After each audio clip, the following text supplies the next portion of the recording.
Thank you, Scott, and thank you everyone for joining. I'm going to, as I normally do, this is a 90-minute slot, but I'm going to spend the first 20, maybe at most 25 minutes with commentary. Some of this is made available through audio and Spotify and elsewhere for Morals and Markets, so it's for the audio audience as well. But I'm glad to see some faces here tonight. What I intend to do tonight is have you feel like you're a student at Duke University showing up day one to my university seminar, which is titled Capitalism For and Against. Now, to read into the record, the description I gave for tonight's version of Morals and Markets, which we do monthly, by the way. Here's how I wrote it up. Social science faculty at top-tier American universities typically lean leftward ideologically and thus don't present a case for capitalism. For the past 6 years at Duke, I've conducted a popular seminar for first-year students, which assesses both the pros and cons of capitalism. And in this session, this Morals and Markets tonight, I'll recount the seminar's origins. I'll share the syllabus with you. I'll screen share it. We'll review some of the most of the readings, and then I'm going to convey some of these student reactions. Now, just to be clear, seminars at Duke, and I think this is true at most universities, a seminar specifically is defined as a small group of students, no more than 18 at Duke. So it's capped out at 18. And it's in a nice conference room with a big conference table, and the students are sitting around the table, and I orchestrate the discussion. I obviously give them the readings and structure the material, but it's not me lecturing at them. That's the nature of a seminar. I do lectures where I'll stand up on a stage and I'll use PowerPoint, and I'm pretty much lecturing at them. Those are usually 50, 60, 70 students.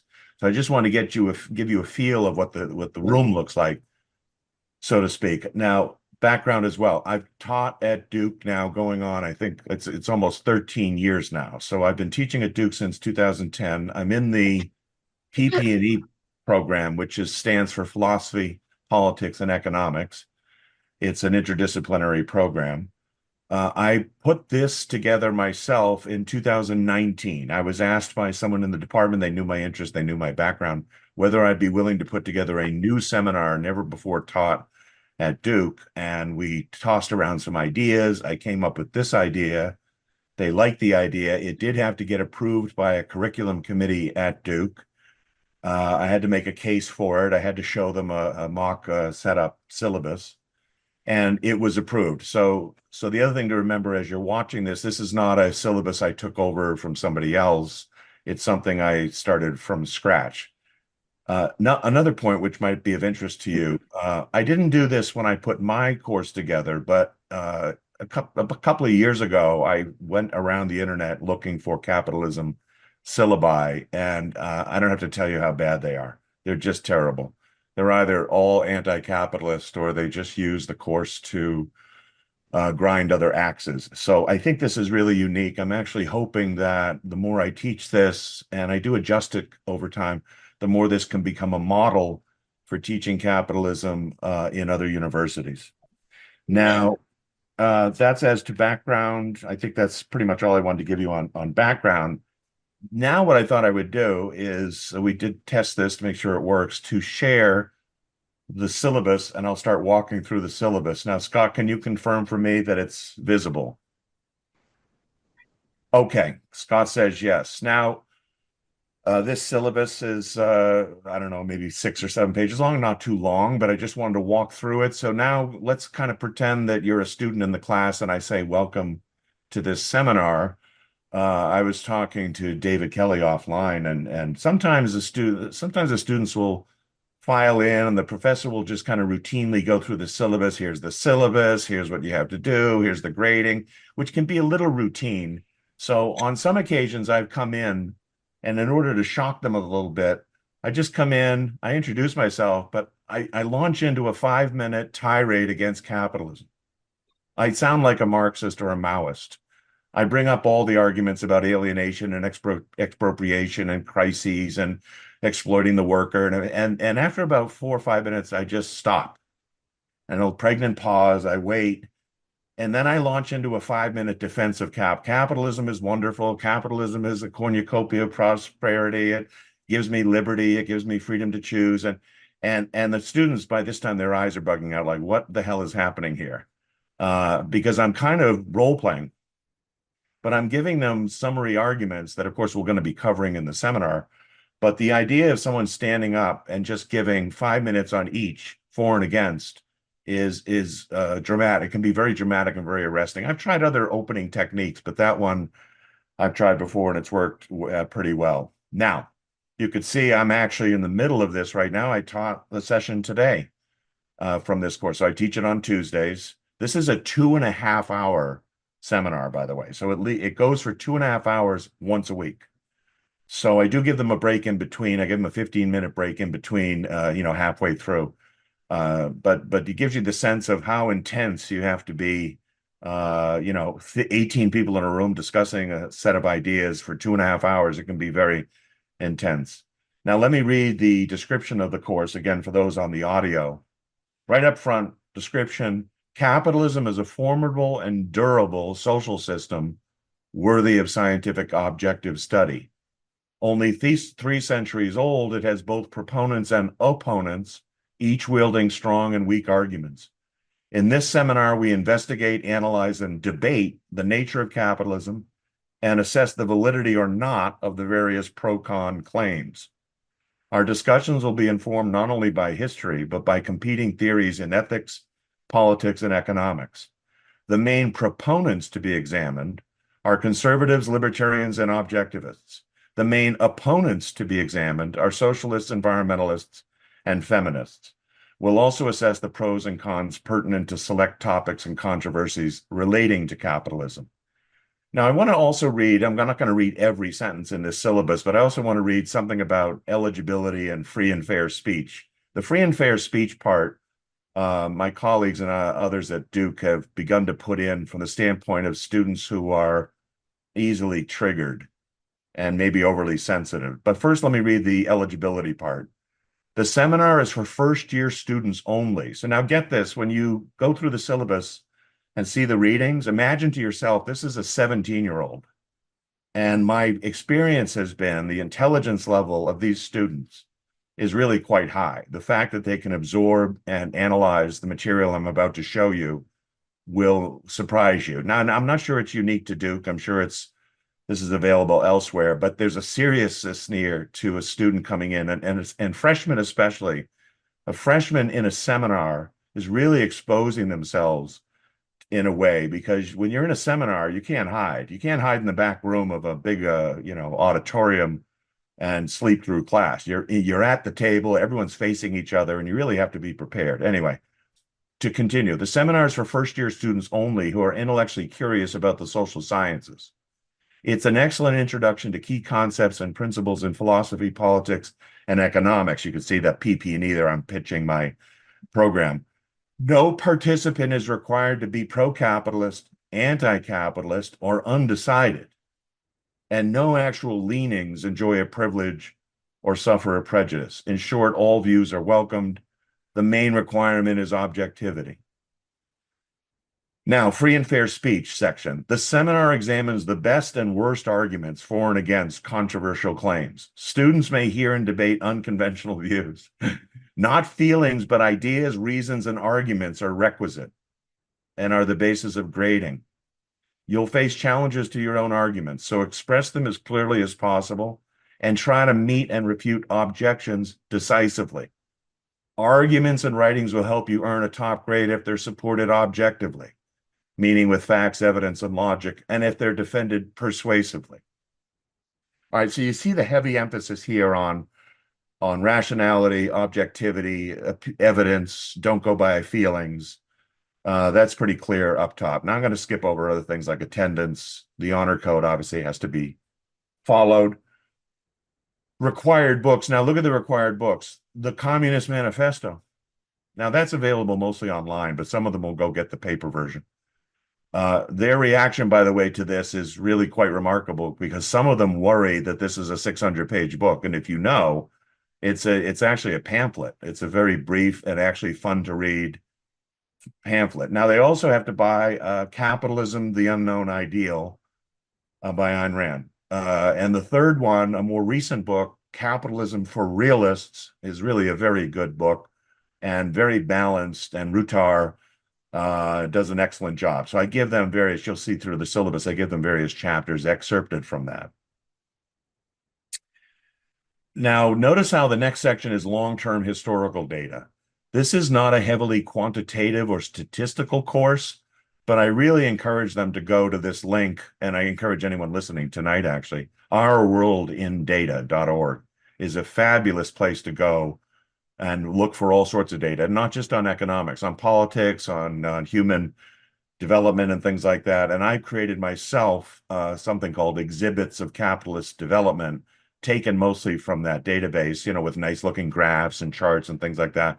I won't show them to you tonight, but when you see on the syllabus that green bracketed thing called Sakai. Sakai is just the name of the online service at Duke where the students can go on and access and retrieve readings and the syllabus and exhibits and things like that. Now, notice the grading, course evaluation. 15% of it is them speaking up in class in the debate. So that's a fairly big chunk. They also have 15% goes to 5 quizzes online. So you'll see as I show you the syllabus, after we've gone through a certain amount of material, I'll give them a quiz. It's mostly multiple choice, but it definitely makes them keep up on the readings. Now, the most interesting, I think, part of this is the 4th requirement. Notice what it says, also 15% of the grade. Short, 300 words or so, written comments per section of the syllabus. Now, that's delivered online before we meet. So this encourages them to read the material before we meet. And these comments are all available to each other. They can all see each other's comments. And they're encouraged to either pick a particular reading or take a particular concept in the readings that we're about to discuss and comment on them and opine on them. And they'll say things like, I liked this reading because it made this point, or I see that Marx and Keynes differ on this point and not, or I don't understand this point. I hope this can be raised in class. It's a really good way for me to, and I read these before I go into class. So it's a really good way for me to read how the students are grasping the material, what they're confused about. And it also is the basis for me. They get more prepared to talk in class because they've written down something ahead of time. The midterm exam is 20%. That actually is next week. Then they have to write a final paper. In freshman seminar, in all seminars actually at Duke, instead of a final exam, notice they do have a midterm exam. Instead of a final exam, they write a paper. And 15 to 20 pages for a freshman is a lot, depending. Especially if they're a STEM student, it's very difficult. They're not used to writing long papers. It has to be about capitalism. It has to be something related to the syllabus. It can't be too off-roading. And I get all sorts of fascinating essays on capitalism, for and against, mostly following the syllabus, 15 to 20 pages. They're free to tell me ahead of time what they're thinking of, send me an outline so I can coach them along the way. And so if you think about it, by now, this, by the way, has been sold out 6 years in a row. So 6 times 18 is what? More than 100. I have had more than 100 capitalism papers from Duke students in 6 years, and they're just fascinating. By the way, the average grade in this seminar is 90. You see the grading key there. I very rarely have had a case where the median grade is into the low Bs and stuff. And there are many students, I shouldn't say many, I would say 15 to 20% are up in the A+ range, really, really top-notch performers. All right, let me show you the sections now. I have about a dozen, maybe 13. Section 1, notice what it starts with, definitions and attitudes. So this one just is readings in how the heck is it defined? How the heck is capitalism defined? I go straight to the Oxford English Dictionary. The next one from Gallup, there's a poll of what Americans and professors think of capitalism. I have a Reuter chapter on critics and defenders. That's the opening. And notice now the mix and what they sound like. Something from The Case for Socialism by Moss, 2010. Why capitalism doesn't work. And then the next one, capitalism is working in the US. Perlstein, can capitalism survive? Now notice sometimes I'll just do excerpts. That's just an introduction. That's 12 pages. The last one in the opening section, a video actually of Ayn Rand defending capitalism. That's only about 10 minutes. It's from 1961. What's the point here? We're looking for foundations. We're looking for definitions. I'll often ask them before they get into this, what is capitalism? How do you define it? Some of them will say it's an economic system. Some of them will say it's more than that. Maybe it's a social system. So anyway, this at this rate, they're getting a flavor of how to define the thing we're supposed to be debating and various perspectives on it. All right, section 2. I'm scrolling up. I hope you can see that. Section 2, origins and development of capitalism. And again, a chapter from Rutar, historical origins. Now, in this case, I include a thing I wrote in 2018 on the etymology of capitalism, which they really like. The etymology of capitalism is the meaning of the word. Capital, capitalist, capitalism. I point out to them that any ism is a system, whether it's socialism or environmentalism or anything like that, that now you're speaking systematically about something. But this one kind of interests them, and they also know for the first time they learn here that the word wasn't even introduced until 1850.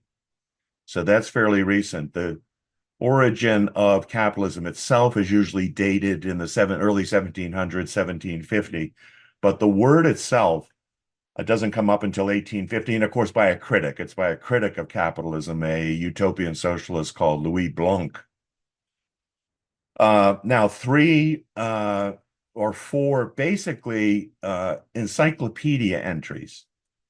Now, I did this because they're more extensive in their discussion. And notice these can be pretty long. The Sombart piece is about 13 pages long. But notice also I do it in a chronological order. So Sombart, who was a socialist, by the way, has the entry on capitalism in the Encyclopedia of Social Sciences in 1930, right on the precipice of the Great Depression.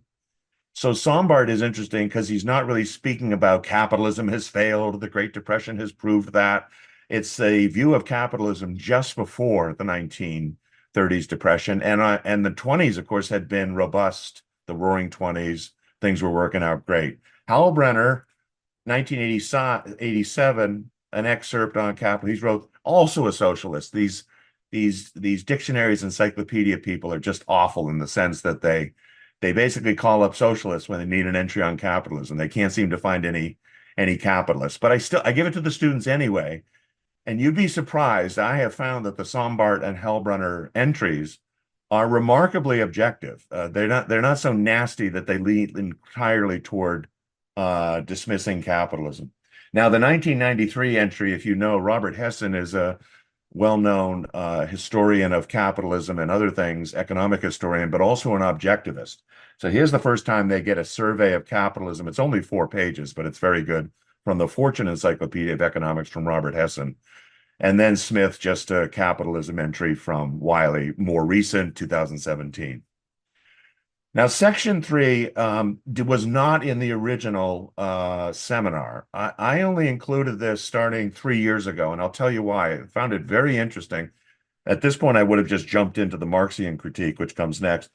But as I was teaching it the first 3 or 4 years, I found a lot of interest students had in what I call the psychology or the spirit of capitalism. In other words, they might call it the social, the cultural aspects of it, not political, not economic, but rather the idea of how does it feel to be in a capitalist setting. And of course, there's lots of arguments that it's awful, that it's anxiety-ridden, that it's terrible, that capitalism is alienating us and all this. So all those kind of things come up. But if you look at the readings I've given them, they're all over the place. The funniest one they read is by Hamilton called, I picked up the first name, but it's called Affluenza. And a book called Affluenza, When Too Much Is Never Enough. The argument here is that capitalism makes us obsessed about buying stuff and buying stuff we don't need, almost to the point of it being a sickness. And so instead of influenza, affluenza, the affluence being a problem. And then Mises, though, Mises, psychological resentment toward capitalism. An excerpt from Anti-Capitalist Mentality. Berger, Capitalism and the Disorders of Modernity. Berger's interesting because he's a conservative. And we'll come to conservatism later, but Berger is basically complaining that capitalism is too fast-moving, too secular, too modern, but it's not a Marxist critique, it's a religious conservative critique. So it's the first time the students kind of get the idea, well, conservatives might be having a problem with capitalism. Now, the next one is turned out to be very controversial. It's the one they talk about the most. It's from Edith Packer, who was herself an objectivist, and the essay is from 1984, The Psychological Requirements of a Free Society. This one is enormously controversial, and the students will spend, half an hour arguing about it. She lays out 5 character traits. I won't go through them here, but 5 character traits that she said are kind of essential to a person feeling comfortable in a fast-moving, changing capitalist society where you have to take responsibility, self-responsibility. And I tell the students, you can take these 5 things that Packer has given us and you can flip it and say, well, if you lack these things, you're going to feel anxiety-ridden under capitalism, or you're going to want to pursue some other system that makes you feel more comfortable, makes you feel being taken care of, that kind of thing. The Money-Making Personality by Rand is also in there. Now, notice it's personality driven. And if you remember that essay, she has Smith and Jones, 2 different kinds of young people, and their attitude toward making money versus taking money.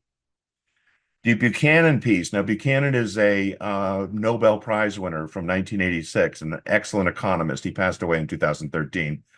But notice what his is: afraid to be free. Dependency is desideratum. This is an excellent essay. In 2005, Buchanan, who was pro-capitalist, was noticing that even though the Soviet Union had declined and even though capitalism supposedly won, people were still afraid to live under capitalism. So he himself was beginning to see that there's some kind of psychological problem here, that even if we solve the economics and politics of it, you're still going to get people resisting being in a capitalist setting. So that's a fascinating essay. The next one is by Tara Smith, also an objectivist. Money Can Buy Happiness. That one includes a lot of things about friendship that the students really love. This essay it has a lot of personal stuff in it, which is nice. It's also a long essay. There's about 13 pages, but this one by Smith, the students really like a lot. Now, the last one, Sandel, is Harvard, a real critic of capitalism. He thinks that capitalism contaminates everything. So it ends with, obviously, capitalism is terrible. Capitalism, how markets crowd out our morals. It ends that section. So I hope you appreciate what that section is. One of my favorites to teach. And again, it wasn't part of the seminar at all until about 3 years ago. Notice then they get a quiz. I tell what the quiz is on, sections 1, 2, and 3. So that's a lot of material to get in a quiz. Next, now the setup of the next 4 go like this: the Marxian critique, and then the critique of the Marxian critique. And then I'm pulling up further, the Keynesian critique of the Keynesian critique. So see, the way I put this together was, instead of having the first half of the seminar all pro-capitalism, I have the seminar toggling back and forth, not only within sections, but between sections, that you get a pro and con as you're going. I think this is much more effective than if we did it another way. Now, I'm going to go a little faster here because I want to get through all these sections, so I won't read through every reading, but you can see that section 4, it's the Marxian critique, obviously the Marxian critique of capitalism. And the first thing I think you should notice is, I mostly go to Marx. I go to the horse's mouth. I don't want too many summaries or secondary sources of Marx. We get Marx 1, 2, 3, 4, 5 times, right? Between 1835 and 1875. And I try to pick those that most pertain to capitalism, not the arcane economic stuff he does. And so this one about the first one, by the way, Reflections of a Young Man on Choice of a Profession, almost nobody reads that. But it is a remarkable account of Marx telling young students that they should not pursue their self-interest in career choice, that they should do what their parents say and what society wants of them. So it's a perfect setup for the Marx you're going to get later in Politics and Economics, where he's a collectivist and a socialist. They do read the Communist Manifesto. That's the 3rd reading. The 1865 reading is about how capital exploits labor. The 1875 piece is interesting because it's going to be a setup for Ayn Rand critiquing this. So the 1875 piece is the famous one from the Gotha program: from each according to his ability, to each according to his need. That's the Marxist principle of distribution. That leads to a lot of debate among the students. The Wilson piece is interesting because he eventually became president. That's Woodrow Wilson, on socialism and democracy. But it's 1887, Wilson, when he was still teaching, I think, at Amherst. Then he went on to Princeton. That socialism essay is remarkable because he basically says nice things about socialism. So it finishes with Dworkin and then Routard. Now, if you go to the next one, it's the critique of the Marxian critique. So I always tell students that they're coupled this way. If you don't come out of this with a real understanding of what Marx is, you never will. So first you get the Marxist argument, but then you get a critique of the Marxian argument. And so you're coming at it from two different angles. And you begin to learn whether the critics of Marx are treating him well or not, whether they're setting up straw men or steel men, whether they're getting to the point or not. The other thing I ask the students to look at is, are these largely economic arguments or political arguments or moral arguments? So the critique, Bombarvik, Mises, Hayek, Rand, Faré, Thompson, Brad Thompson at the end, why Marxism, now by 2012, we have this long track record of what the communist regimes have done. That is a bare knuckle, absolute decimation of Marxism, but from a philosophic political standpoint as well. The first one, Bombarvik, is him taking apart the labor theory of value. The Mises essay is saying socialism doesn't create anything, it's just destroyer. The Hayek one's interesting because he says, why do the worst type of people get to the top when you have socialism and collectivism? That one the students really like. The next one of Hayek is a suggestion that Nazism has something to do with socialism, and that's news to most of them. Most of them do not know that Nazism is a contraction of National Socialism. Now, notice the Rand piece. It's from Atlas Shrugged. It's from the 20th Century Motor Company story. And if you remember, she's specifically mocking and from each according to his ability principle. So that matches up perfectly with what we got from Marx the previous week when he was advocating that. I've had whole essays written by students on the Marxist approach and Rand's critique, an entire paper just on that. Okay, another quiz. Now we go to Keynes. The Keynesian critique, notice this is also chronological. Marx is the 19th century, Keynes is the 20th century. And they get a little background here. They know, I tell them who Keynes was, how influential he was, how his ideas were incorporated into American textbooks, college textbooks through Paul Samuelson, 14 editions between 1948 and 1991. So they get a sense of how important this is. Now also notice all the Keynes readings. Again, straight Keynes first reading, not so many interpretations of Keynes, but Keynes himself, and mostly chronologically. Starting in 1925 with his essay on Russia, where he lauds Russia. He applauds, shockingly, what Russia is doing, that they're exterminating the motive to make money. And this is a very interesting experiment, he thinks. And it really sets the students up for thinking, wow, this guy is not what they call the savior of capitalism, but he's really nasty and anti-capitalist. That also shows up in the end of Laissez-Faire, the 1926 essay. Barnes in 1928 starts connecting Keynes to fascism, which is news to people, let alone to students. And we talk about that a little bit. So more on Keynes, and then an excerpt from Croce, who is a Marxist professor who's issued this book recently saying Keynes is against capitalism. This is a very good book because it's countering the argument that Keynes came in to save capitalism. At this point, the students are starting to realize, hey, I've heard something about Keynes before. They might not have read Marx, but either in Econ 101 or in social sciences classes in high school, they heard something about Keynes and they know that he's dominant in current economics, or, to a large degree. The critique of the Keynesian critique, notice, Rueff, Mises, this is starting post-war, 1947, 1948. Rand, I have the meaning of money from the money motive speech from Atlas. That's Francisco. The reason I do that is Keynes has a lot of critiques of what he calls the money motive. He literally calls it the money motive, this idea of greed and how it makes capitalism crash and burn. So again, counterposing Rand here against Keynes on the meaning of money, and money is not the root of all evil, but the root of good, is very powerful. This is the one I taught today. So I just finished teaching this section today. Skousen refers to the decline of Keynesian economics and the rise of supply-side economics in the 80s and 90s under Reagan. Brian Simpson is an objectivist out in San Diego, and he talks about why there would be renewed popularity of Keynes's ideas even after they've been discredited. So that's a good one. And then I include my own essay on why Say's law is a counter to Keynesian economics. So they get a little economics in there, Say's law. Again, a quiz will come Friday. Next week, they'll have a midterm exam. And then spring recess. Now, 3 in a row, all arguments for capitalism, but of varying degrees of success. So section 8, conservatism. Again, I won't read through all these, but the usual suspects, Friedman, Hayek. Now, I put Rand in there, but Rand is critiquing conservatism. So the Rand essay is conservatism and obituary.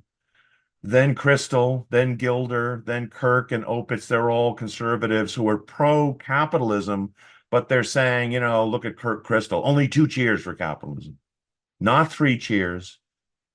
Gilder, the moral sources of capitalism. Gilder's trying to say capitalism is based on altruism and faith, not rationality, egoism, and reason. So the students here get the idea, well, these people are trying to defend capitalism, but they're very uncertain about it. And for the reasons you can imagine in this group, that it's secular and it's egoistic and it's individualistic. And a lot of conservatives and Christians don't like that. Next, libertarianism. Boas, Rothbard, Nozick, Nagel, Chartier. Now, here I picked ones that particularly had essays about capitalism, what they thought of capitalism. So notice Rothbard, capitalism versus statism.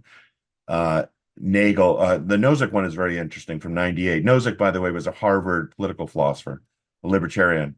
Why do intellectuals oppose capitalism? Chartier and others. The essence of the libertarianism one is that many of them lean toward anarchy and believe that all states are necessarily misbehaving.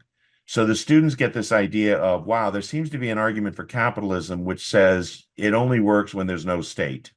And many of them are very suspicious of that argument, but many of them are surprised as well that the libertarians aren't for, and some of them are, constitutionally limited government, or they just have this non-aggression principle. They don't have any deeper philosophy underlying it.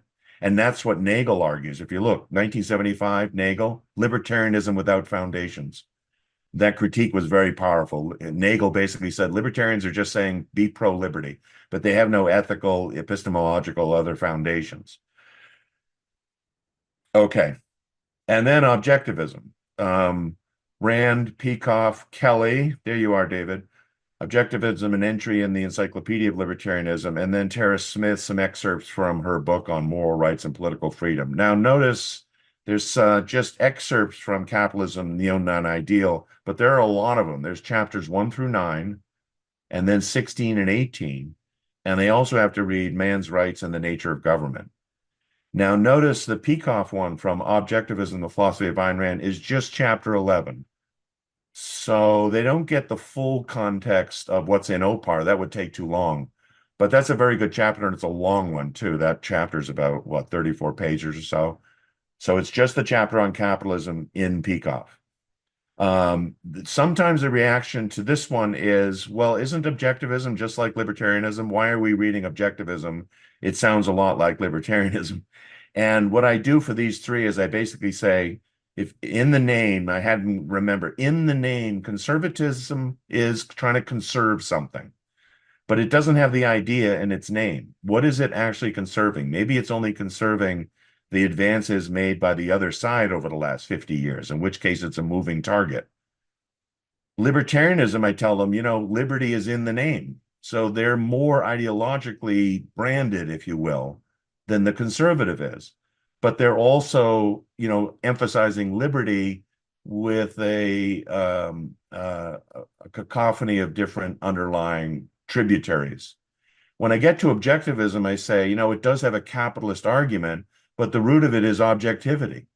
So here I bring back the idea that it's well named, that its specific brand is objectivity, but objectivity in the purpose of the seminar for defending capitalism. So that's helpful to them. Okay, the last, filling this out now, section 11 is religion. This is another section I did not have in the first 3 or 4 years. It came up so often among students. I assume mostly because they were either religious or conservative, and they're very interested in whether religion is generally pro-capitalism or not. Now, in this particular case, I felt the need to try the three main religions. So these aren't essays just about Christianity or, say, Catholicism and religion. If you notice, it has Christianity, Judaism, and Islam. So the last one is titled, "Is Islam compatible with capitalism?" It also has the famous argument from Max Weber that the Protestant work ethic is central to capitalism. That's obviously religion and capitalism. Muller's essay is very good, thinking about the Jews and capitalism. I have an essay in there called Holy Scripture and the Welfare State from my book. That chapter shows that many of the dicta and many of the principles in the Bible support the welfare state. And to the extent the welfare state is not capitalist, there's a kind of tension there for someone saying capitalism is held up by religion. Environmentalism comes next. Sometimes the students are surprised to have this categorized as anti-capitalist. But we talk about that. We talk about the readings. These readings, if you notice, are a mix of pro and con. Capitalism and Ecology by Foster is definitely Capitalism Sucks. Klein, This Changes Everything, Capitalism versus the Climate, that is Capitalism Sucks. But Epstein, Alex Epstein, an objectivist, and Schellenberger and Salsman, I have the 8 stages, are pro, and Schwartz, Peter Schwartz, The Philosophy of Privation. You see that it's roughly half of those are environmentalism is anti-capitalist, and the other ones, capitalism is against the environment. And notice the last one, very telling. Kill capitalism before it kills us. By the way, when I first put this together, and sometimes the students react this, when I first put this together and submitted it to the curriculum committee, someone jokingly wrote back and said, "What do you mean for?" There's capitalism for and against, and they jokingly said, "What do you mean for? We're not used to teaching anything for." But the challenge in this syllabus was to put in as much for and as much against as possible. Ending with feminism, racism, and ethnicity. Now, this has become somewhat of a grab bag. I'm not entirely happy with this, but it ends with that. Is there a feminist argument against capitalism? Yes, most feminists tend to be against capitalism. The question is why? Is capitalism good for women? What about women and children? So all those kind of things. Is capitalism racist? Or does it expunge racism? Does it care only about the color of money?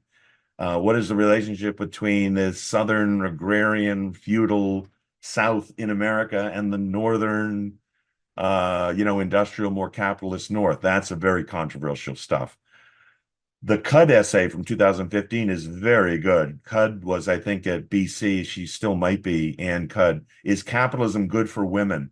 That essay is unbelievably good. So if you want to look that one up, that's a good one. Schwartz is here again for gender tribalism. Rand is in here talking about women's liberation.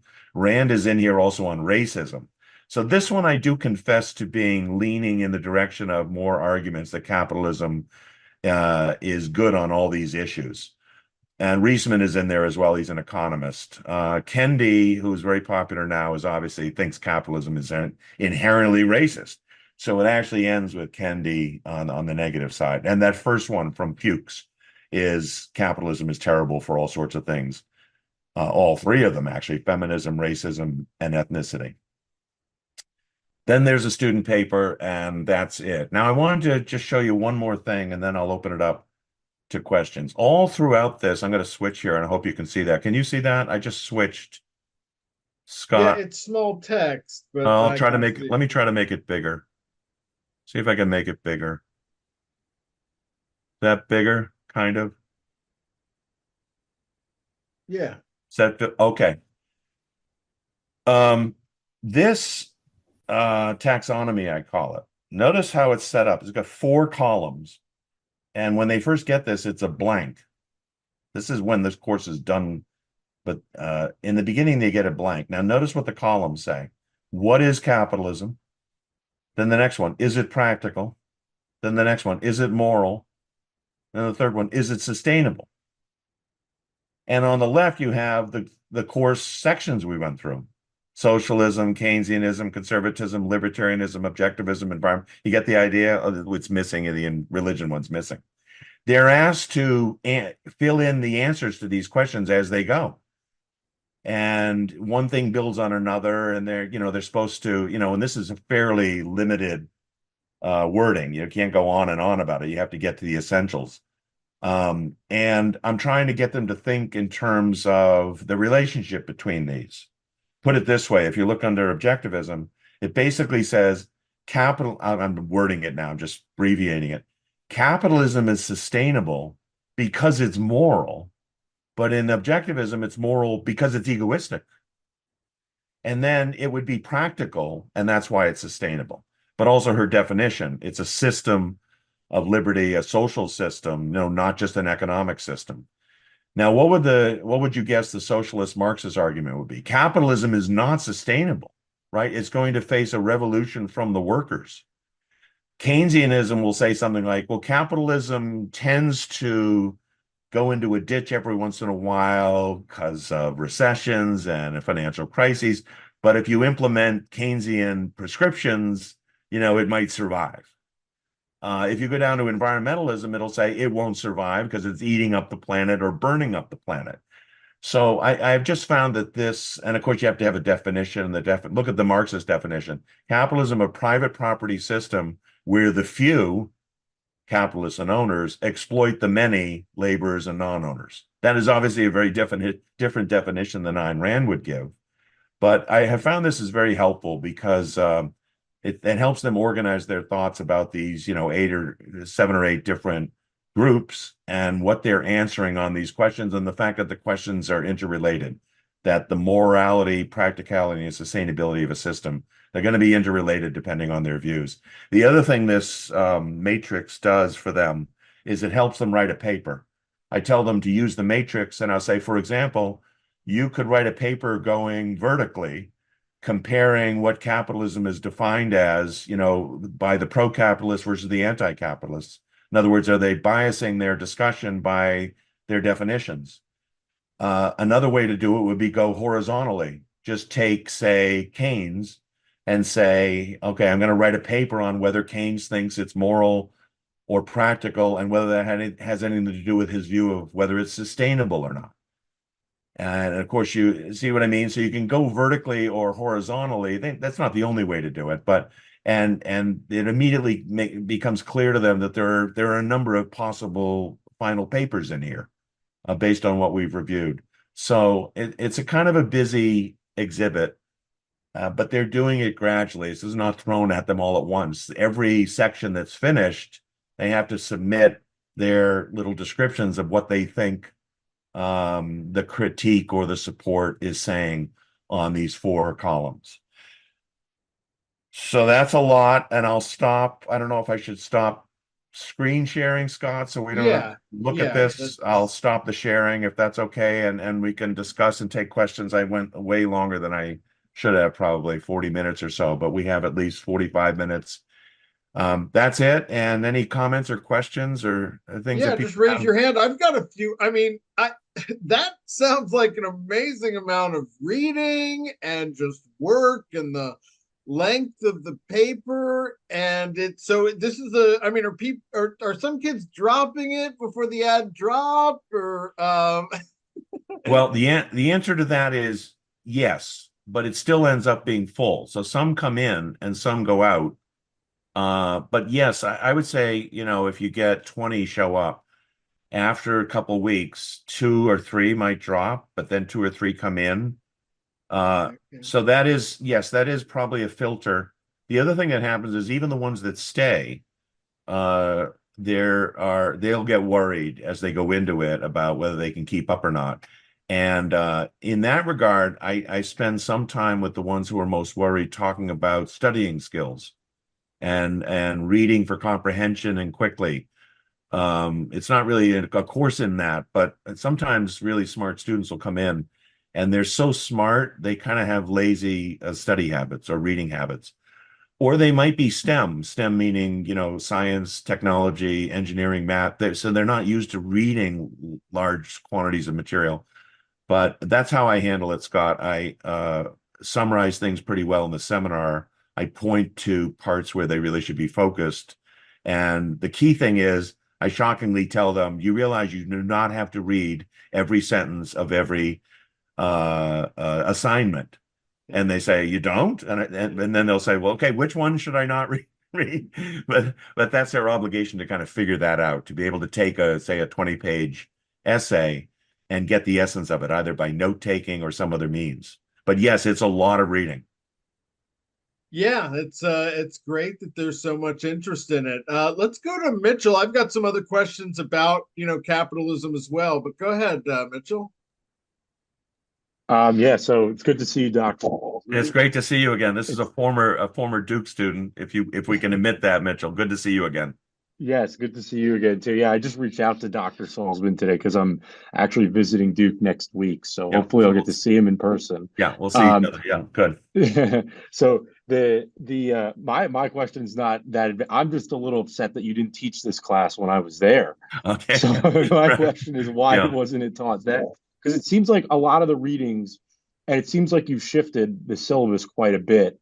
A lot of the readings that I remember, some of them are definitely in there, but definitely like a lot more Mises in here, a lot more straight to the source type of stuff, a lot more Ayn Rand, a lot more Keynes, some Rothbard even, which I know I don't really think you touched when I was there. So I'm curious why the shift and Well, yeah.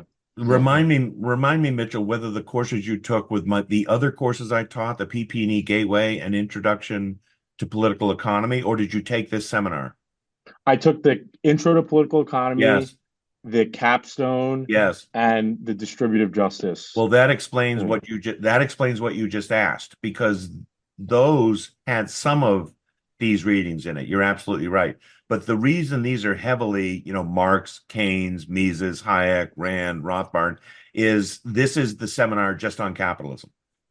So it had, yes, you didn't take this seminar, but the readings I have here, the lineup, it is not substantially different from when I started in 2019. So I teach it every spring. And Gotcha. so I think you're just comparing two different syllabuses. So it's not like I changed the syllabuses from the other ones. It's just that this one, Capitalism For and Against, only for freshmen, only for first year students, is heavily all these names. That hasn't changed much. That might be also why, because I don't think was it always taught only for freshmen? Yes, Okay, so I never had the opportunity to right, take it then. right. Yeah. I think you and I met maybe your second year or the end of your 2016. yes. 2016, my Yeah, freshman okay. year. Yeah, Yeah. Great. great. Richard, I wanted to ask you, you said at the beginning about capitalism being durable. I just want to push back a little on that. Is that really the record of history? I mean, Well, I use the word durable because it's kind of a stand-in for sustainable, but I didn't want to use the word sustainable because that would be biasing the matrix they're supposed to fill out. But the other reason I use it is they learn through the readings, especially from the critics, the socialists, who will say, man, when is this thing going to die? We keep predicting its demise. We keep predicting its end. We hope that every new crisis is a reason to expect it to fall. And yet it's still, it takes a licking and keeps on ticking, as they used to say about what was the Timex watch. And the fact that the Soviet Union fell, that the Cold War was over, again, it's not like the world embraced capitalism morally, but that, if you look at the readings, that has an indelible mark on the critics as much as the fans. Again, on the idea, well, socialism is not durable. It either kills or impoverishes people or just collapses. And so that's the main reason I use the word durable. And I'm also kind of trying to make the argument of what you don't want to study something that's ephemeral. There's no sense studying something that's, only going to be around a while. But it does say 300 years. I mean, 300 years is a long time. Now, you and I and others in the room here will say, well, do we really have pure capitalism anymore? It seems like that has not endured. And that's certainly a debatable point, too. But that's the main reason I use the word durable. that's fair. And Thank notice you. also, the very first sentence says social system. And most of them think of it as an economic system only.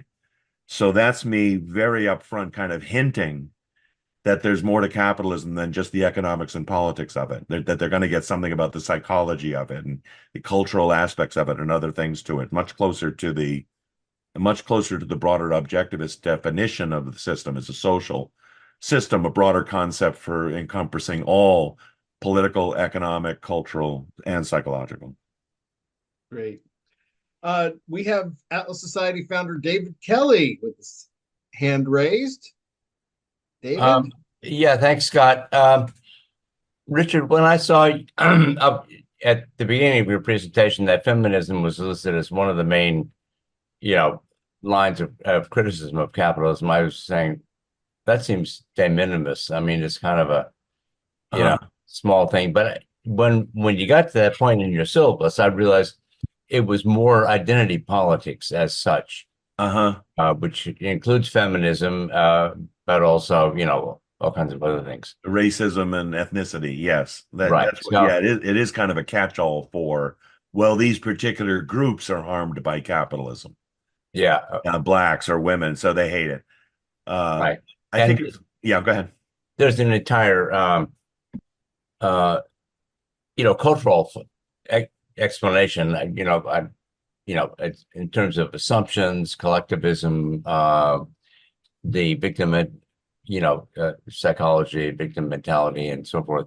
Right. Oh, yeah, I just wanted to clarify that. But I also wanted to ask you a much more general question.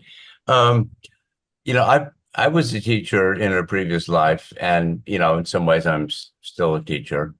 My experience has been people in academia who have a job and are expected both to teach and to write, to produce research and to teach their classes. And I was talking with a friend of mine just today about,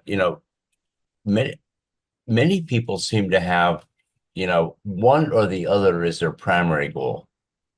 And, some people love writing, and teaching as a means to getting ideas for writing.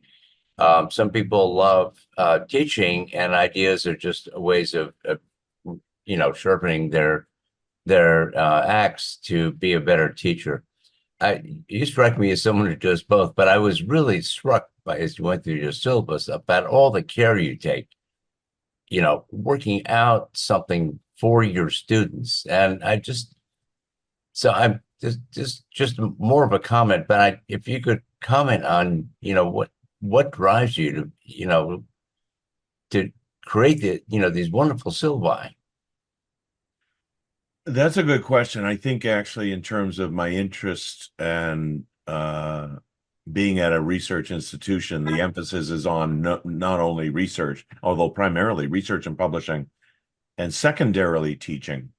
I do enjoy both, and I know I feel that way because if I'm doing too much teaching, I feel a little bit uncomfortable that I'm away from my research and I'm not finishing that paper I want to finish. But then also when I'm writing, lonely, how lonely it can be, David, writing.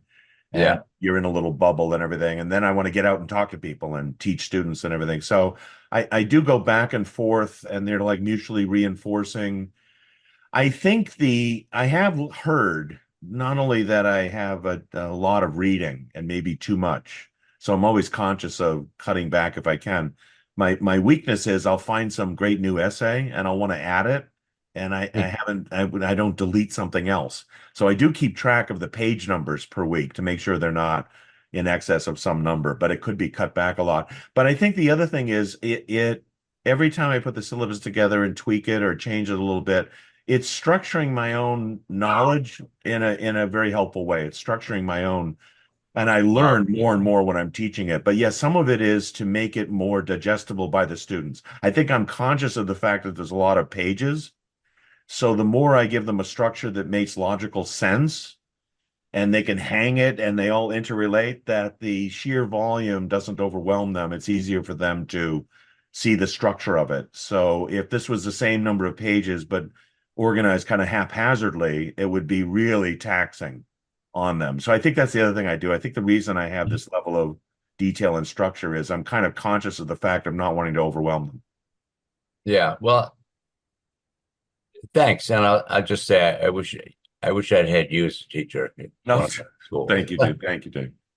Yeah, Thank you. I think my main challenge is to shrink it a little bit. So it's a little, this needs to be cut probably 10%. Yeah. Maybe 15%. Yeah.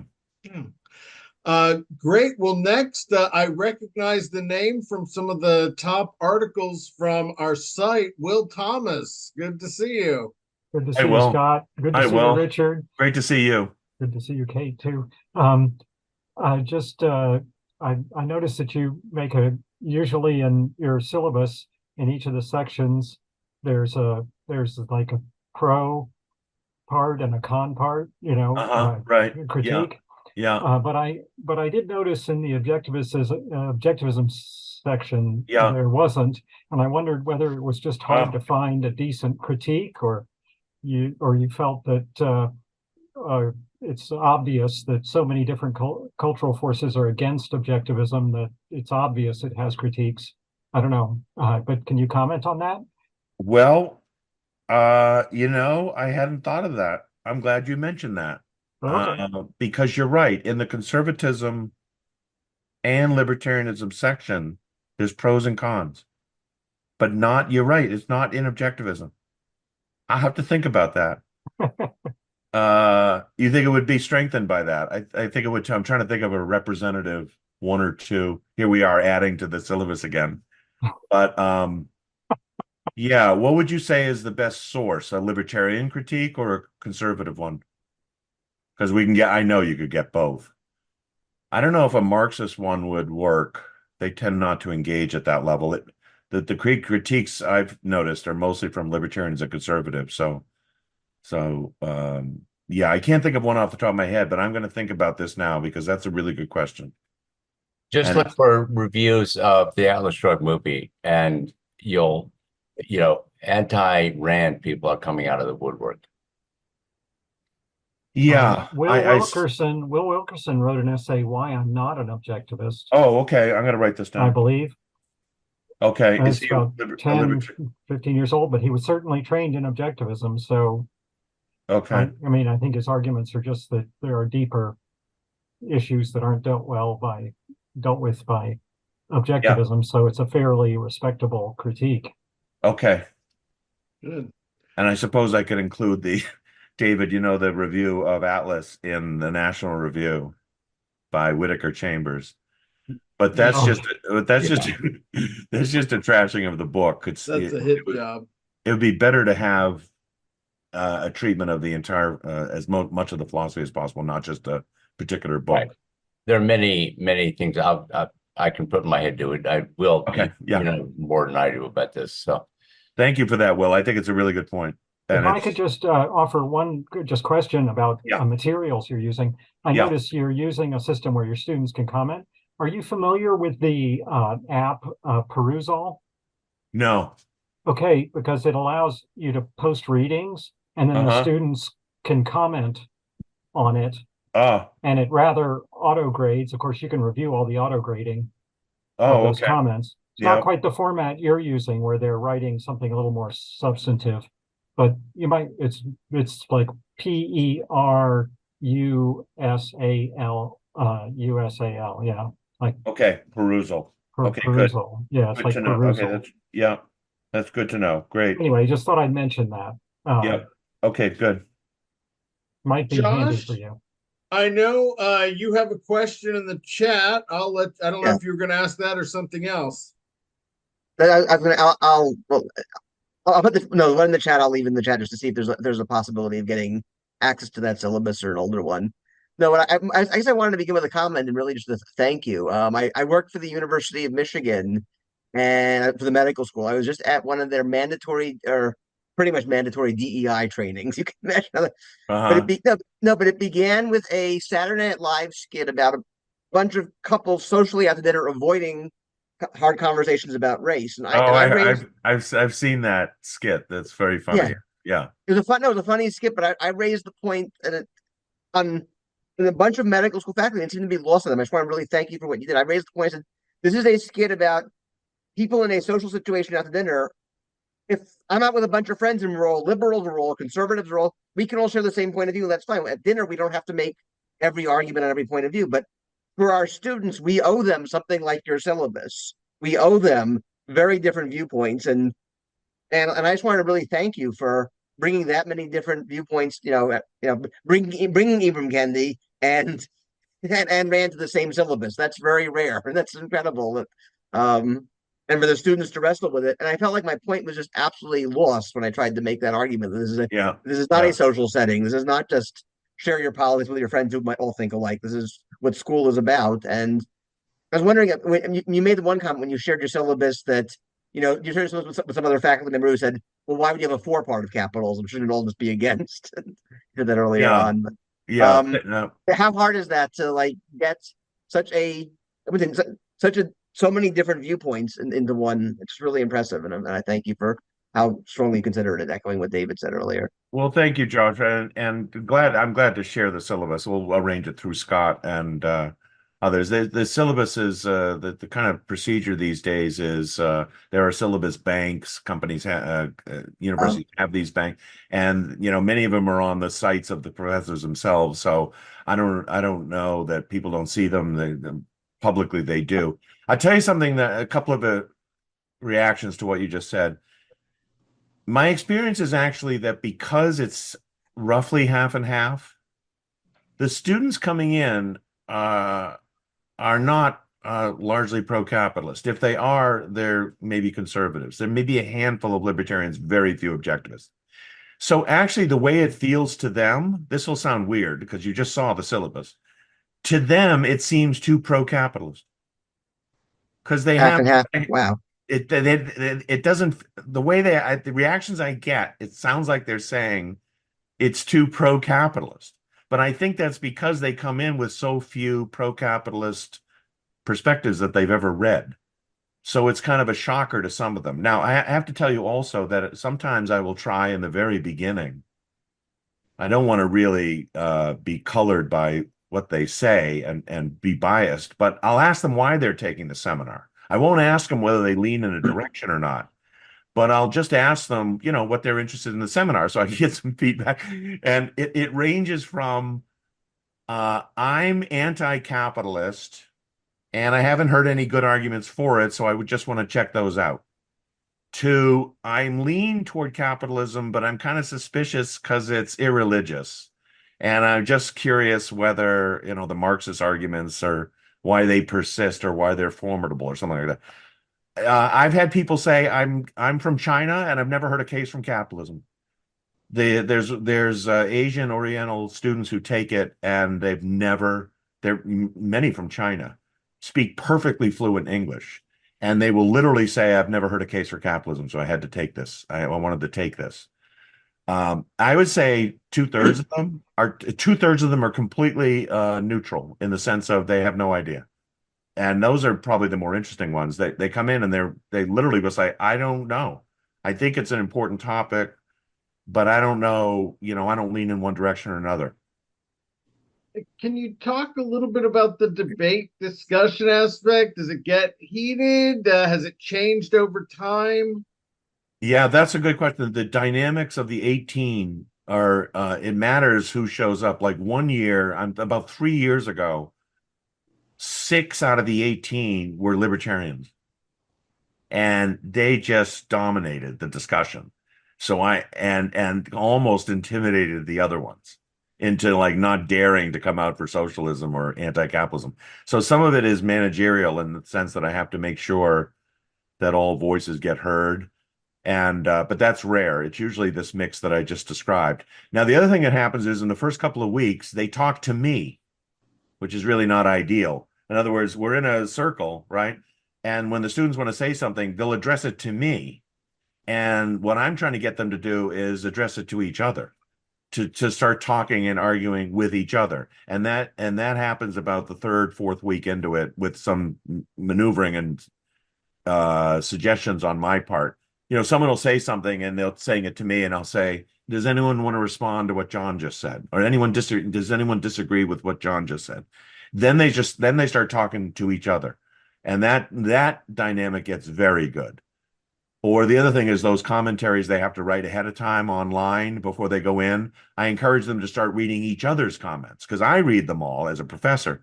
But I say to them, after you write your comments, you might want to poke around and see what the other students said in their comments.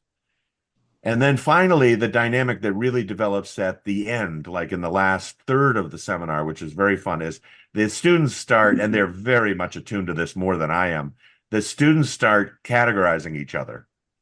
So, if Sally leans left and Joe leans right toward capitalism, Sally and Joe, soon learn that. And they'll sometimes pitch their arguments toward each other for that reason. And then, of course, the rest of the seminar learns that. But I try to get them away from the idea of, I try to get them on the idea of read the ideas and see whether you agree with them or not. Don't, do performative things trying to, outrival or best their colleagues. And they're mostly pretty good about that. The thing that's hardest for freshmen to do is to be text-based. So you see these readings, and they really have to be trained to come in a seminar as much as possible. It's very difficult to do. And when they're commenting, say things like, Mises points out on page 52, that the psychology of capitalism is this. That is something, as you know, David, a senior would be much better at, or a graduate student would be much better at.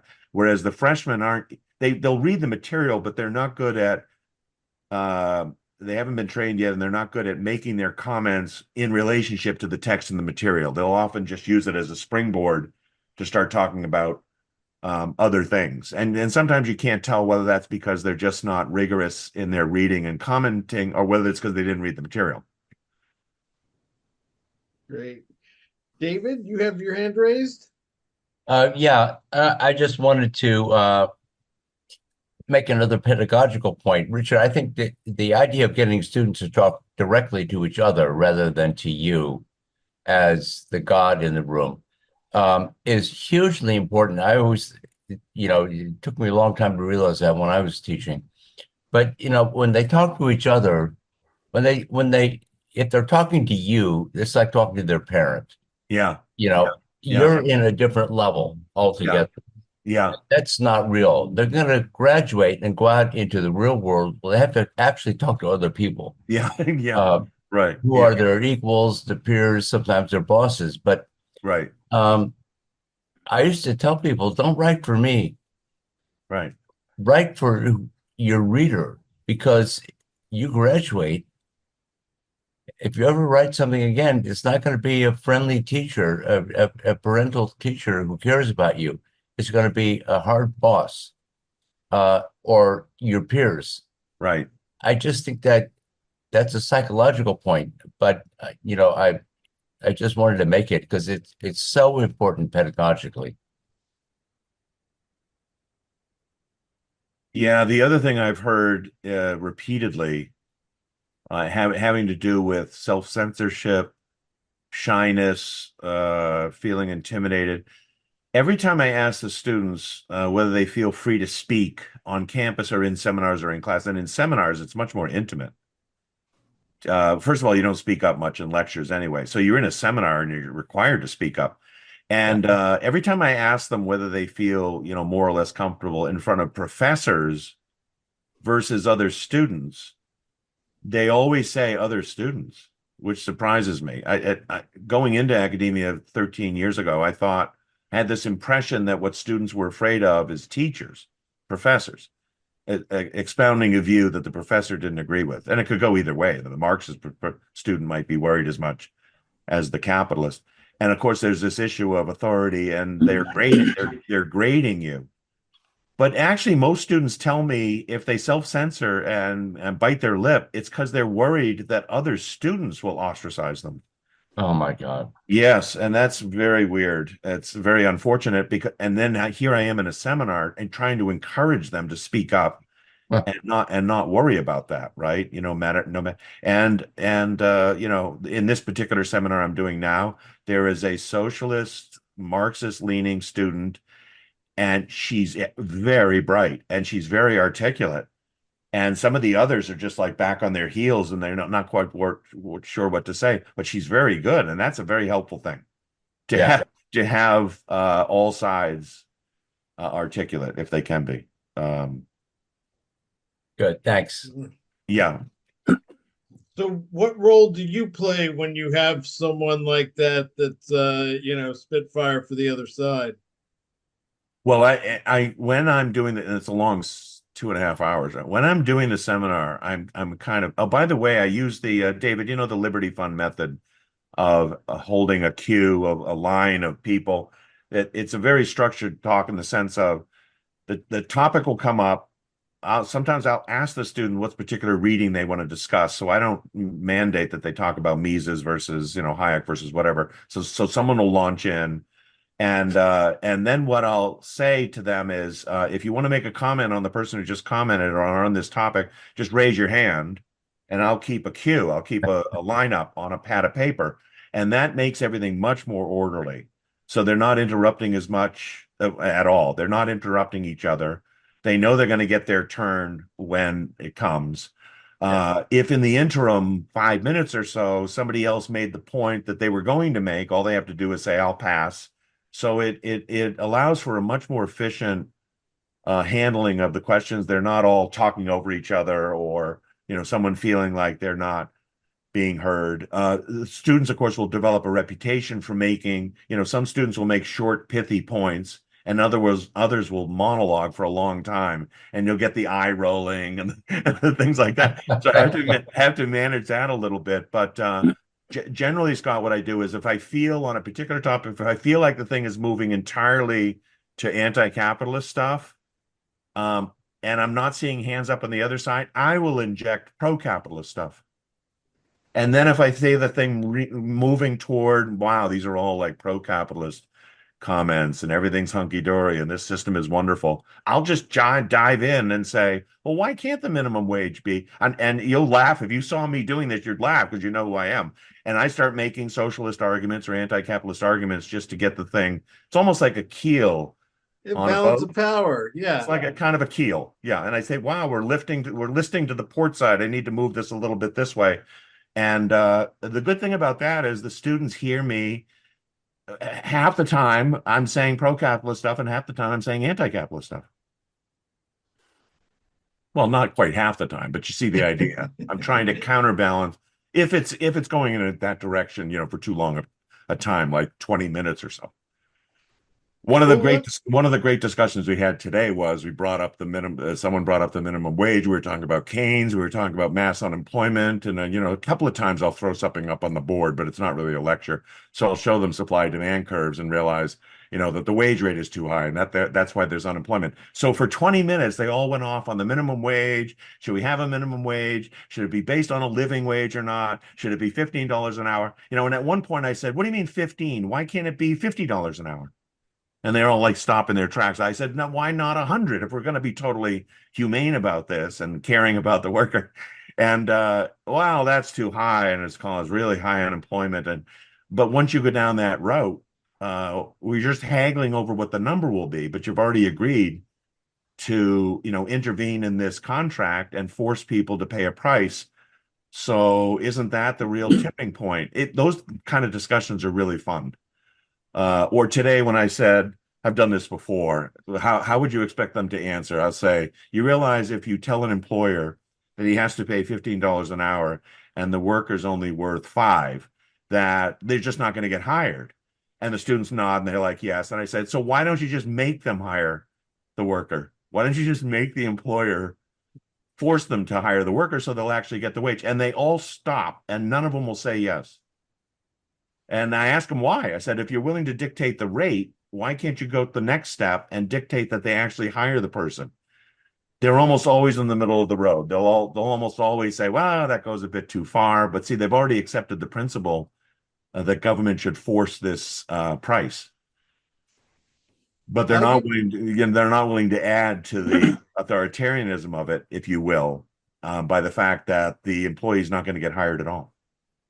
I have a question related to that, but I do want to give Alexander a chance to get in here. Thanks for joining us. You'll have to unmute yourself. Very good. Yes. I apologize. It is Alexander. I rushed to get in. I was a little late. Okay. I'm rather young and I'm very thank you. I'm rather young. I'm 26, but I was introduced to Ayn Rand in a slight way, and I came across the website, and I'm very interested to learn more about this stuff. My main question was, if I were to attempt to learn about this, would you suggest going through the reading lists that you had for your students from the start to the end? Or should I read Atlas Shrugged and some of Ayn Rand's works beforehand to really just get like a good grasp on it? Like, how should I really pursue it? I think if you're interested in Ayn Rand's philosophy and ideas, the second route is much better. The first thing is whether you like fiction more or less than nonfiction. Unfortunately, she has both. I tended to start with the nonfiction, so I read The Virtue of Selfishness and then Capitalism, the Unknown Ideal first. So the first one is on ethics. That was written in, I think, 64. Capitalism, the Unknown Ideal was written in 66. Those are very good books for nonfiction, at least starting with. But if you're more interested in the fiction, I would start with The Fountainhead. She's got 3 or 4 main fiction, and Atlas is the longest. The Fountainhead's in the middle, and another one, We the Living, is a bit shorter, but The Fountainhead, I would recommend starting with that. The syllabus I showed tonight, that would be for an intensive study of capitalism, mainly only capitalism from the pro-con standpoint. And as you can see, some of the essays and some of the readings are the objectivist Ayn Rand perspective on capitalism. But no, I would, in terms of learning her view of capitalism, I wouldn't go through it this way in this syllabus. I'd go directly to her works, those 3 or 4 works. David, do you have a different, I want to defer to David here for different recommendation there. No, I would recommend it if fiction is your preferred media. I would agree on The Fountainhead. I would add Anthem. That is a very short kind of just in the dystopian genre, but it's very short and very evocative, and it sounds all the major themes. But The Fountainhead is the most developed in personal terms. I would just add for reading nonfiction, the Atlas Society has a pocket guide on what is objectivism that would be a useful introduction, and conveys all the main theories, and it kind of points you. It will kind of point you toward the things you're most interested in. There is also Alexander, there's also the Atlas Society has done a pocket guide to capitalism. So there's at least 7 or 8 different pocket guides, easy to read, brief, succinct. And as David said, there's one on objectivism broadly, but there's also one that I wrote on capitalism. So very affordable. I think it's $4.95 or less. Those are distributed. Scott knows this. Those are distributed, those pocket guides, at usually student conferences, Students for Liberty or Young Americans for Liberty or various other conferences, when Atlas Society sponsors a table, at these student conferences. Those pocket guides are very popular. And if you email me, scott@atlassociety.org, being under 30, we can probably get you at least 1 or 2 anyway. So, but Richard, with the time we have, I just, isn't the critique of Mark's section itself a sign of his influence? You mean, am I signaling that he still matters? Well, I mean, that just objectively that he does, yeah. I think so. I think so. The idea of the rise of, say, or the interest that young people have, it's inexplicable to me, but in people like Bernie Sanders, or AOC or others who are definitively in a Democrat socialist part of the spectrum, that socialism still, has appeal. One of the things I show them, by the way, the exhibits I show up front, remember I mentioned one of them was a poll. One of the things that's really grabbed them is I have 3 or 4 polls just from the last 5 or 6 years showing that young students prefer socialism to capitalism. So I mean that alone is a head shaker. And then when you put age, not income level, but also that it differs, that older people lean more toward favoring capitalism over socialism. But here are younger people looking at these polls, and of course they can decide for themselves whether they lean one way or another. But those are reasons I give to say, well, this is obviously we're studying socialism. And although Marxism is revolutionary socialism, I do give them a little bit in between these readings on what's called evolutionary socialism, which was really something the Brits came up with. The Fabian socialists, George Bernard Shaw and others, including Keynes, by the way. So their view was, we don't want to overthrow capitalism. We just want people to vote for it. And of course, Britain did nationalize a whole bunch of things after the war. So those are the various ways I get the students to realize that they should be reading Marx. Now, the other thing is I teach them a little bit briefly about cultural Marxism. Now, this is more current. So once they learn that Marx's view was capital and labor are at each other's throats, and it's a zero-sum game, I say, well, cultural Marxism is not dead, because now cultural Marxism has women and men at each other's throat, blacks and whites at each other's throat, this generation versus the next, environmentalism at each other's throats. So the pitch here is to understand the Marxist critique of capitalism, even though it sounds like very old stuff, 1848, 1875, and so, that it has current day credence and meaning, if only in another context. But even the democratic socialism thing themselves, they realize, well, there's something wrong with socialism, so we need to sanitize it with a vote. None of them are willing to sign on to the brutal, the Soviet experiment, or they'll call it not socialism, not real socialism. But they feel somehow that it's okay if it's democratic socialism, if we've all consented to this awful system.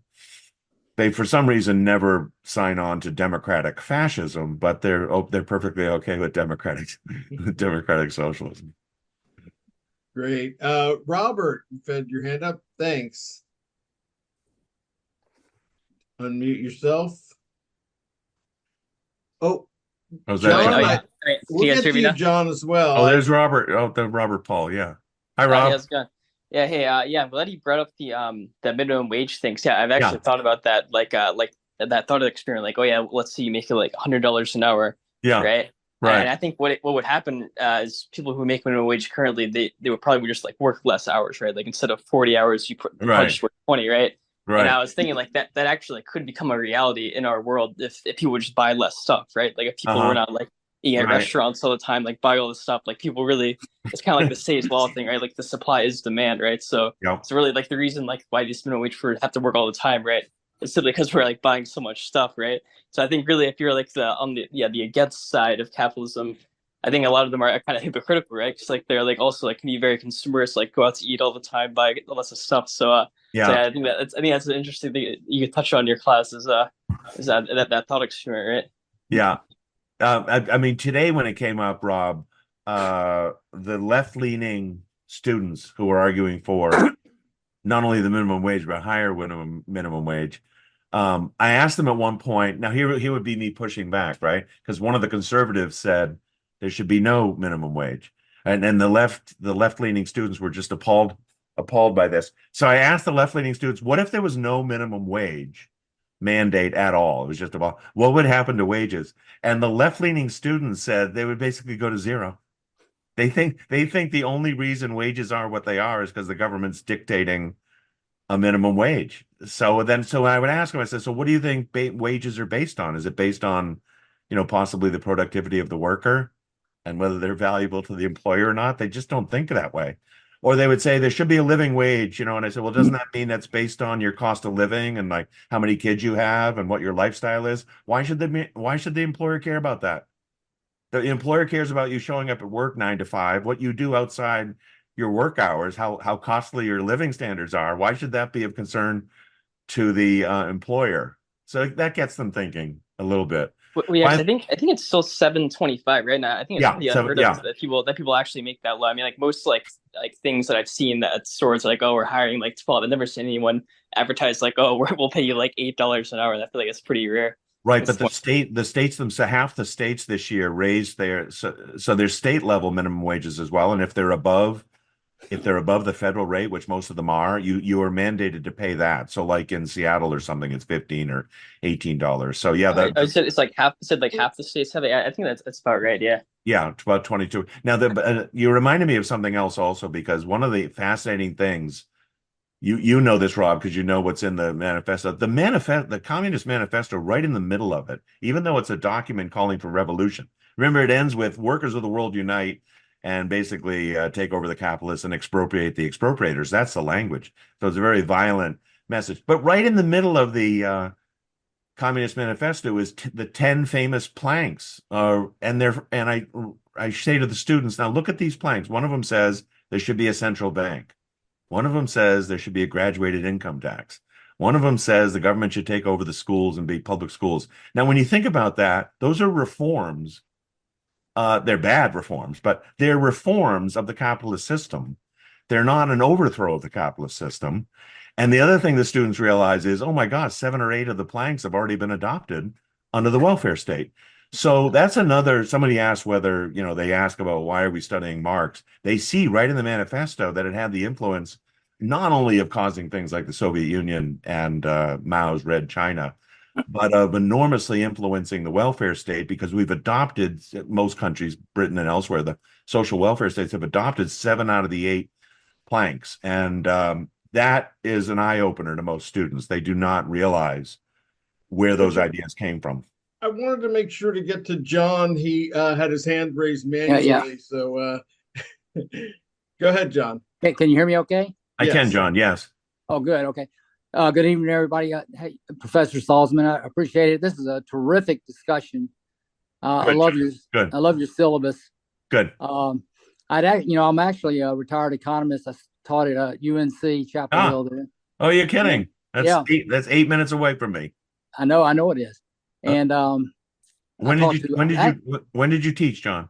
Well, it was I left there about 2012. Okay.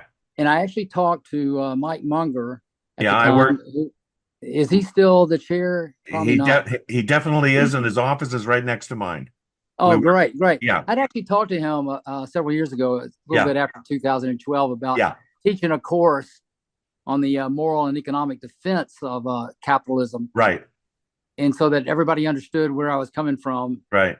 And I didn't get labeled. You knew what I was. Okay. Yeah. But anyway, I have a question for you, but I taught when I taught my honors class at UNC, I would incorporate kind of an addendum of reading the Communist Manifesto, and also in conjunction with Frederick Bastiat. Yes. The law. Yes. Because they're about the same size, they're published about the same time. Yeah. And a lot of these honor students had already read the Communist Manifesto. Yeah. But they hadn't read the law. And anyway, we had I went over those planks also, those 10 last planks. Yeah. The conservatives, they had already, we've adopted those already, right. For the most part. Right. Anyway, that was fascinating. But I just wondered if you were able to incorporate, you've talked about, minimum wage and wage determination and all that. If you were able to incorporate some of the great principles in economics, in that, even the law of one price with wage determination, when I explain it in non-economic jargon, you tend to, wages tend to equal what you contribute to the final product. Yeah. And then, then the question is, is that fair? You get paid what you contribute. The answer to this question is most of that kind of more technical economic stuff, price theory, law of one price, the profit rate, is left to my introduction to political economy. So I teach separately. I teach a course called Introduction to Political Economy. It's not a seminar. It's me up on stage with PowerPoints and graphs and stuff to 75 to 100 students. This particular seminar, I don't think they could take that. First of all, I don't want the thing to be just about economics because I'm trying to suggest to them that capitalism is economics and politics and philosophy and psychology. But also they're freshmen and they haven't even named a major yet, which is kind of interesting. The majors that they select a major second semester of sophomore year. So they're still like a year and a half away from that. So I understand what you're saying, John. It's good material. That kind of stuff is definitely part of economics, but it's not in this seminar for those reasons. No, I understand that, and I'm not trying to criticize anything. I'm just wondering. Oh yeah, no, that's. I'm just wondering about that because you can definitely defend some of the economics. Yeah. In terms of capitalism. Yeah. But great. You really enjoyed it, though. Really enjoyed it, guys. Appreciate it. Thanks, You're John. welcome. You're welcome, John. Yeah, Richard, thanks so much for doing this. It was great. Thanks to everyone who participated. These conversations are always fun. We're very grateful to have him as well as our senior scholars here at the Atlas Society, several of whom are here. If you're looking for other ways to get involved with our work, please check out the Atlas Society or atlassociety.org/events. If you'd like to be involved in making sure we can continue to do all that we do at the Atlas Society, please consider giving a tax-deductible donation at atlassociety.org/donate. Thanks, everyone. We'll see you next time.